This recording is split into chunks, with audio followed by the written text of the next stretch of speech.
అది అంతము లేనిది, నిత్యమైనది. అక్కడి నుండి బయటకు వచ్చేటువంటి విధానం ఏమైనా ఉన్నదా? లేనే లేదు, లేనే లేదు. మేలు చేసిన వారే ఎక్కడికి వెళ్తారు? గట్టి గింజలు రైతు ఇంటిలోనికి వెళ్ళినట్లుగా మేలు చేసేటువంటి వారు దేవునితో పాటు ఉండడానికి వారు నిర్ణయింపబడతారు. దేవునితో ఉండే స్థలము పరలోకము అని వాక్యం చెప్తుంది. సంతోషము, సమాధానము, నీతి అక్కడ ఉండును. మరి అది ఎంతకాలం ఉండును? కూడా శాశ్వతమైనదే, నిత్యము ఉండేదే.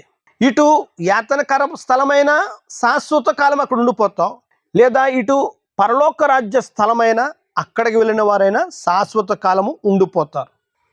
అక్కడ సంతోషము, పరలోక రాజ్యములో సమాధానము, నిత్యమును అనుభవిస్తాం. కాబట్టి మన ముందు ఈ జీవితం ముగించిన తర్వాత 2 స్థలాలు ఉన్నవి.